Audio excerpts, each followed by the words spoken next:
আমি ব্লগটা শুরু করার আগে তোমরা কিছু ভিউ দেখে আসো, কিছু র্যান্ডম ক্লিপ দেখে আসো, এরপর আমি আসতেছি কথা বলতে। ইন্ট্রো দিয়ে দিব। তো ইন্ট্রোর পরে কিছু ভিউ দেখার পরে আমি জাভির হাসান আবার আসতেছি তোমাদের সাথে কথা বলতে কিছুক্ষণ পর।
Hello guys, this is Javir Hasan and welcome to my YouTube channel.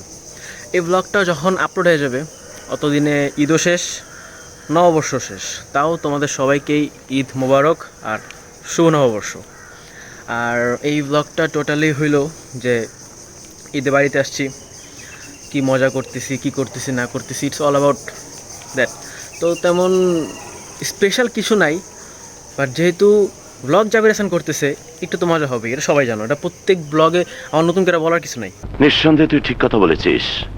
তাও আবারও বলতেছি। আর আপাতত আমি আছি দাদুর বাসায়। একটু আগে নানু বাসায় ছিলাম, নানু বাসায় হয়তো আবার যাব কালকে বা পরশু। তো নানু বাসায় গেলে ওইখানেও ওই আমার কাজিনরা আসবে, মামতো বোন, মামতো ভাই, মামি।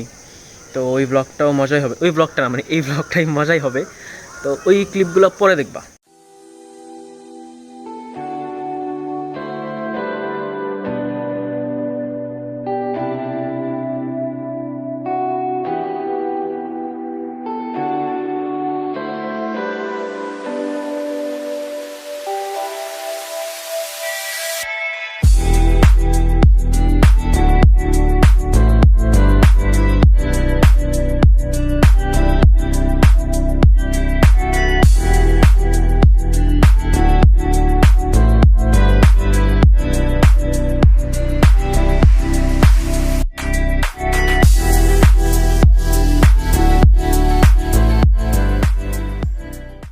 একটা সময় ছিল বুঝছো, যখন দাদুর বাসায় খুব মজা হইতো। সব কাজিনরা থাকতো, ফুপ্পিরা থাকতো, ফুফাতো ভাই বোন সবাই থাকতো। বাট সময়ের সাথে সাথে না আস্তে আস্তে সবাই সবার জীবনে ব্যস্ত হয়ে যায়। এটা আসলে কাউকে দোষ দেওয়া যাবে না। বাট তাও আমি মনে করি যদি বন্ডিংটা এরকম গভীর হয় তাহলে কিন্তু এগুলো ফেক না। হ্যাঁ, আমি ইনডাইরেক্টলি বুঝিয়ে দিতেছি যে বন্ডিং এত গভীর না, অফকোর্স না। যদি থাকতো তাহলে হয়তো বা আমি যখন তোমার সাথে একা বসে আছি, একা থাকতাম না, আশেপাশে আরও কয়েকজন থাকতো। এই পাশে না, কারণ এটা নিচের দিকে, এ পাশে কেউ না কেউ থাকতো। এখন এই গ্রামে আসলে এরকমই হয়, একা একা ছাদে বসে থাকি, বসে এই ভিউ দেখি।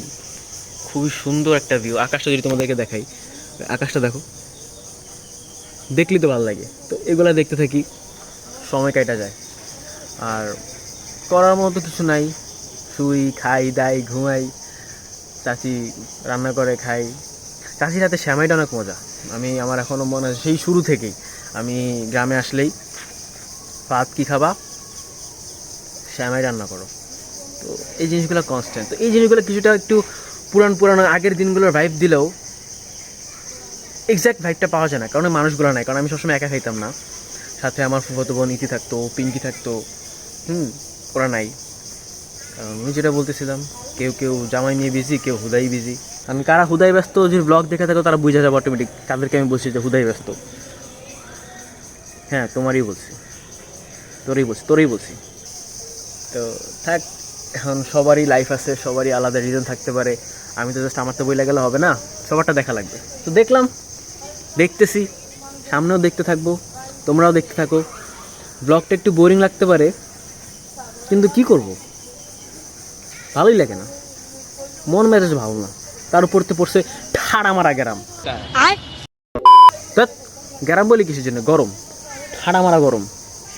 এর উপরতে ওই আমার চাস্তো ভাই সুবাইটারে তো চিনো, ওই আমার ঢাকাতে ফোন দিতেছে, ভাইয়ে তুমি তাড়াতাড়ি চলে এলে আমি বরিশাল যাব। তো দেখবা বরিশালের ব্লগ হয়তো বা কোনো দিন দেখবা, সুপারি যাবি তোমাদেরকে দেখাবে। মুই তো দায়িত্ব পারবো না, কারণ আমার তো টাইম নেই, একদম সময় নেই। মানে কি যে ব্যস্ত হয়ে গেছি, কোনো কাম ধান্দা নাই, এত ব্যস্ত হয়ে গেছি, মানে কোনো কাজই নেই করার। মানে এত ব্যস্ততা, মানে কিছু বলবো আমি, মানে ভাবি যে একটা মানুষ এত ফ্রি কেমনে হয়, এত ব্যস্ত। মানে এই ফ্রিনেসটা তোমাদের খুবই জটিল ব্যাপার। মানে এই যে কোনো কাজ করতে আসি না, এটার মধ্যে যে একটা ব্যস্ততা, এটা আসলে বোঝা মুশকিল, তোমরা বুঝবে না। এটা শুধুমাত্র ওই যারা আমার মতো একটু শৈল্পিক লেভেলে আছে তারাই বুঝবে, এটা তোমাদের বোঝার কথাও না। তো মুই এখন এমন একটা জায়গায় বসে আসছি, এটা খুবই একটা ডেঞ্জারাস জোন, কিন্তু আমার কাছে ডেঞ্জারাস না, কারণ আমি এখানে বসে অভ্যস্ত। তোমাদের কাছে ডেঞ্জারাস লাগতে পারে, কারণ তোমরা দেখতে পাচ্ছ তোমার হালা কোথায় বসে আছি, কোথায় বসে আছি। এটা জায়গাটা খুবই সুন্দর, মসেৎকার।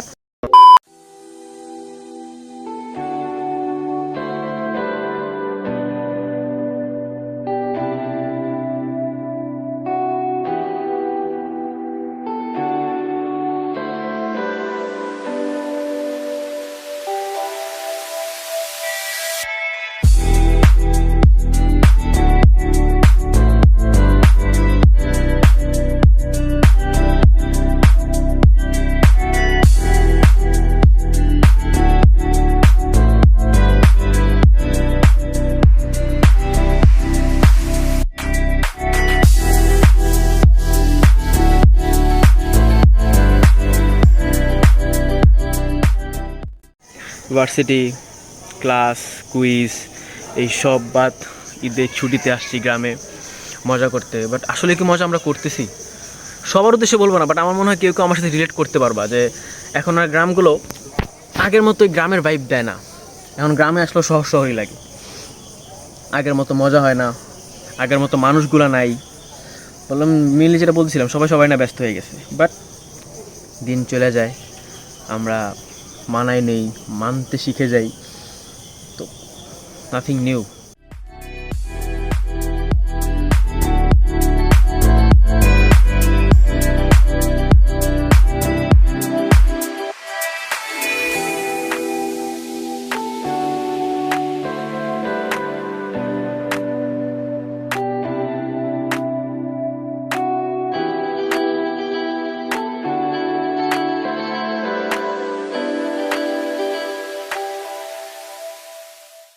এই পিঙ্কি, মনে করেছি তুই বল তো আগে তোর ঈদ কেমন যেত আর এখন ঈদ কেমন যায়? আগের বার ঈদ ভালো ছিল, কিন্তু এটা ভালো লাগে না। কেন? কারণ আমাদের সুপারি জাবির ভাইয়া আগের বার ঈদে আমার 5 টাকা দিছিল, এবার দেয় নাই। শোনা গো, আমার খুব কষ্ট যে বলো। ঠিক আছে বুঝছি, ওইটা দিয়ে দেবো তোর। এখন মেইন অরিজিনাল অ্যান্সারটা দে। বলো হ্যাঁ, কত দিবা? 10 টাকা বেশি দেবো না তোর আমি। এইরকম বিচার আল্লাহ সহ্য করবে না। 20 টাকা 10 টাকা বেশি দেবো না, 10 টাকা বেশি তোর লাগে যায় না, কি করবো আমি? কো গজব বেজতি আগেরটার ডাবল। দিই বলো, এখন বলো, অ্যাকচুয়ালি বলো কেমন যায় তো আগে আর এখন কেমন যায়? বড় হওয়ার পর বুঝতেছি যে ছোটবেলার ঈদটাই ভালো ছিল, সবাই একসাথে থাকতো। এবার যার যার ব্যস্ততা নিয়ে শেষে আছে, এখন ভালো লাগে না। সবাই সবার মতো বিজি, তুমিও বিজি ছিলে কয়েকদিন আগে, এলে আসো না, এখন আসছো 2 মিনিট দেখা করতে, 2 মিনিট হয় না, 2 ঘন্টা। বাটপার মহিলা। যাই হোক, এখন না বলো তোমার আগের ঈদ কেমন যেত আর এখন কেমন যায়? আগের ঈদেও মজা করতাম, এখনো মজা করি, বাট এখন একটু বেশি মজা হয়, কারণ এখন আমার কাজিনরা সবাই আসে, সবার সাথে অনেক এনজয় করতে পারি। আগে তো ছোট ছিলাম, খুব একটা মজা করতে পারতাম না, সো আগে থেকে আমার এখনকার ঈদই বেশি ভালো হয়। চল ঝুটা।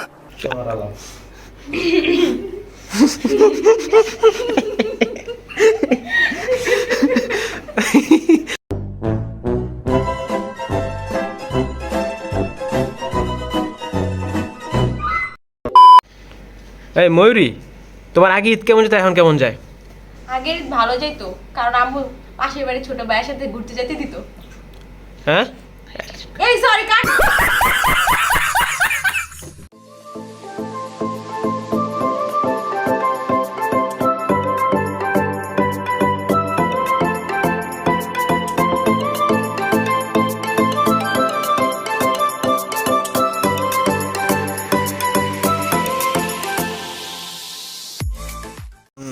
ওই যেটা বলতেছিলাম যে তোমরা যদি আমার ওই 2021 সালের ব্লগটা দেখে থাকো, আমি ঠিক ওই যে এই জায়গাটাতে বসে বসে অনেক জ্ঞান বিতরণ করছিলাম, যে আগের গ্রামের ঘর বাড়ি নিয়ে।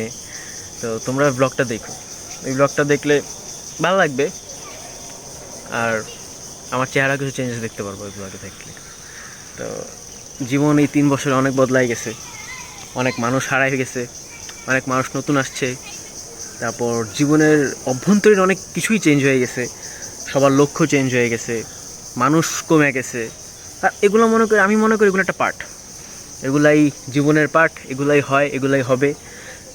কিন্তু এর মধ্যেও মজা খুঁজে নিতে হবে। জ্ঞান বহুত দিতেছি, কিন্তু আসলে কি মজা খুঁজে নিতে পারতেছি না। কিন্তু দেখো এই যে আমি খুদাই ক্যামেরা অন করে একা তোমার সাথে কথা বলতেছি, আশেপাশে কেউ আসছে নাই, দেখতেছো তোমরা, কেউ ঘরে বৈশা, কেউ বা ঘরে বসে তো দেখবা, আর কই বসে দেখবা।